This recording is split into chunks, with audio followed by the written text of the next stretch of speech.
Tax Talks with Pros. Understanding your tax return. Hello and welcome to Tax Talks with Pros, Understanding Your Tax Return. I am Rahil Mulani, your host, and today we're digging into a topic that, let's be honest, makes a lot of people nervous: support payments and how they show up on the T1. We'll make it straightforward. With me today is Siraj Fidai. Siraj has been helping Canadians with their taxes for over 2 decades.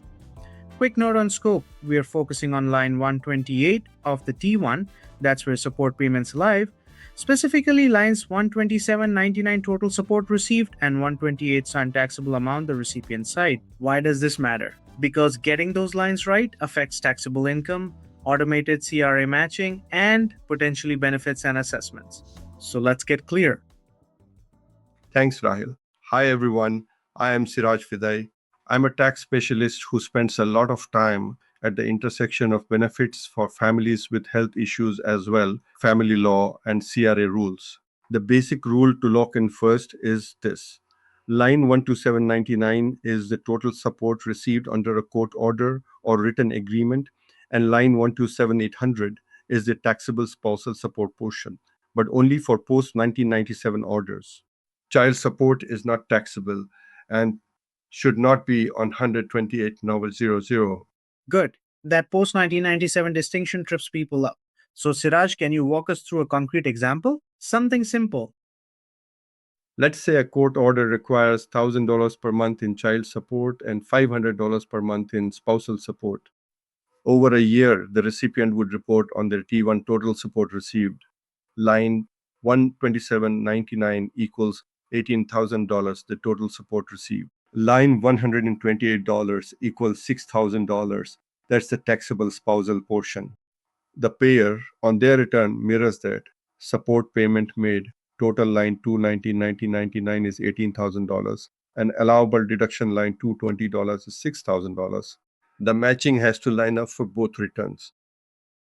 So the recipient shows the total under 127.99 and the taxable spousal portion on 128.00, while the payer claims the deduction on 21999/2200.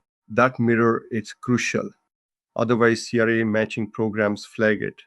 And speaking of CRA matching, they run automated checks. When numbers don't line up between payer and recipient, that's one of the top reasons for reassessments and letters. Mismatches, missing documentation, or agreements that aren't registered or recognized can all trigger follow-up from the CRA. So mismatches are obvious, but you mentioned unregistered agreements. Siraj, what does the source material say about that? What should people be mindful of? The guidance points out that unregistered or informal agreements can be problematic in CRA's view. If there is no court order or written agreement that clearly states the amounts and breakdown, the CRA may question whether payments are actually support. That's where clarity and documentation matter. Keep the order or written agreement handy and make sure the dollar breakdown is explicit if there's both child and spousal components.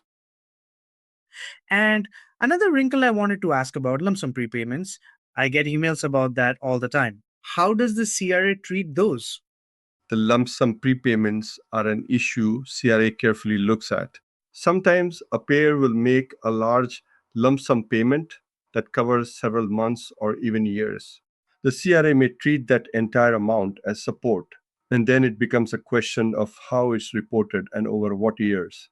Again, documentation that explains the purpose of the payment and how it maps to the agreement can help, though this is precisely the sort of thing that often draws CRA attention. Okay, so documentation. That's the chorus. You also mentioned global support with no breakdown. Can you explain that? A global support amount is where the agreement, or sometimes a payment arrangement, simply says support X dollars without specifying how much is child versus spousal. If there's no clear breakdown, CRA commonly treats that as child support, which is non-taxable to the recipient and not deductible for the payer. So, if the intention was to include spousal support, the agreement should state that and give the amounts. Interesting. So absence of detail can flip the tax treatment to child support. Wow. That's an important practical point. What about the reverse? If someone wants to ensure part of the amount is deductible for the payer, what needs to be in the agreement? The simplest answer is the agreement or court order needs a clear breakdown showing the spousal portion. For post 1997 orders, that spousal portion is taxable to the recipient and deductible to the payer, so it must be specifically stated. If it isn't, the CRA's matching program and their administrative practice will probably leave it as child support. So, precision in the wording matters a lot. So, Siraj, let me pass the turn back to you to elaborate on real world outcomes. Have mismatches and unclear agreements led to reassessments often? Why this matters beyond just a notice from CRA? Yes, mismatches commonly lead to reassessments. Beyond that immediate paperwork and stress, the tax treatment affects a few broader things. Taxable income for the recipient, which can change eligibility for means tested benefits, the payer's taxable income, since they may or may not get a deduction, and the administrative burden of responding to CRA queries. So, it can ripple into benefit calculations and future tax years if not handled properly. Right? Benefits and eligibility, people often forget that. Okay, let's walk through the example again just to make sure listeners can map payer and recipient lines. Siraj, Using the example, $1,000 child plus $500 spousal per month. Recipient reports total support payment received line 127.99 equals $18,000 and taxable spousal amount line $128 $6,000. The payer reports total support payment made on line 219.99 equals $18,000 and allowable deductions on line $220 equals $6,000 as the deductible portion. If those amounts don't match, CRA will notice. If they do match and you have an order or written agreement showing the breakdown, you're in much better shape. that's very clear. Thank you. Now, Siraj, if someone finds a mismatch on their notice or if CRA sends a query, what would you suggest as the first step?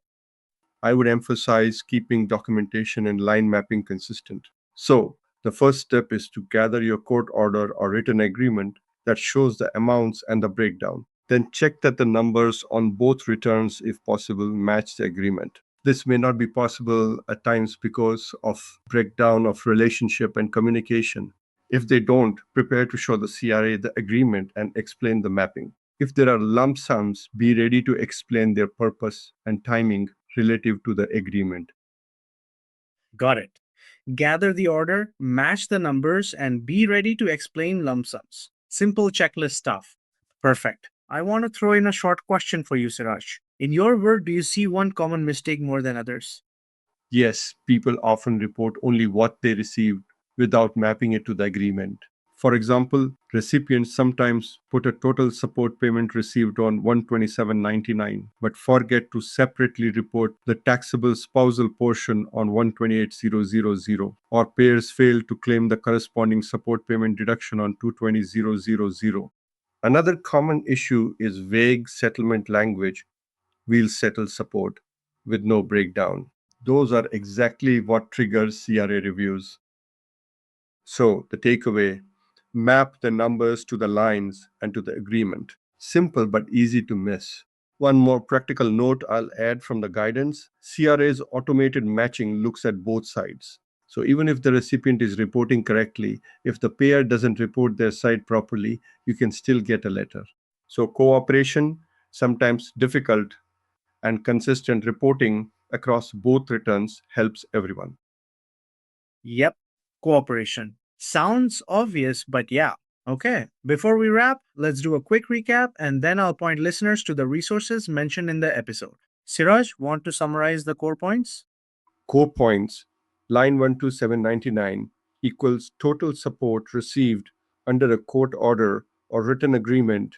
Line 12800 equals the taxable spousal portion for post 1997 orders. Child support is non taxable.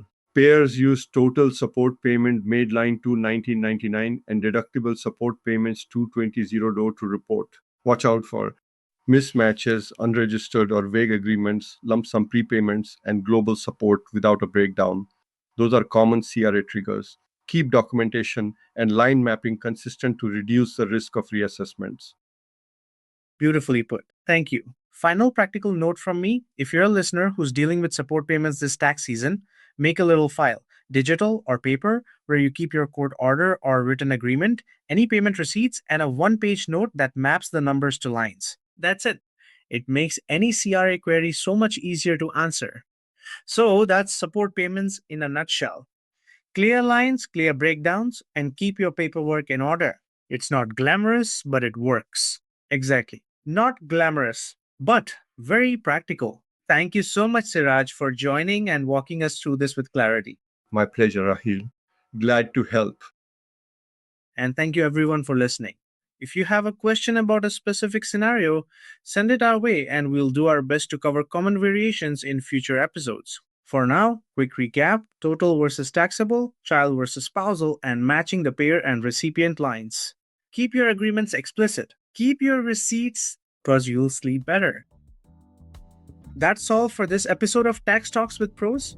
I'm Rahil Mulani. We hope you enjoyed this podcast. Would you please click the like and subscribe button so you receive future releases and forward the podcast to your friends, family, and colleagues. This presentation is for the audience's general information only. Please consult your accountant for professional advice. You can visit our websites www.ifmsolutions.com and www.disabilityrefunds.com. At IFM Solutions, you will find about our accounting, bookkeeping, payroll, and advisory services. Our Disability Refunds website has a treasure of information for people with health issues and their family members, especially those wishing to apply for disability tax credit and CPP disability. For any comments, suggestions, or to contact us, please reach out at 1-855-786-4786 or email us at info@ifmsolutions.com. Thank you. See you next time and take care when filing those lines. Bye-bye.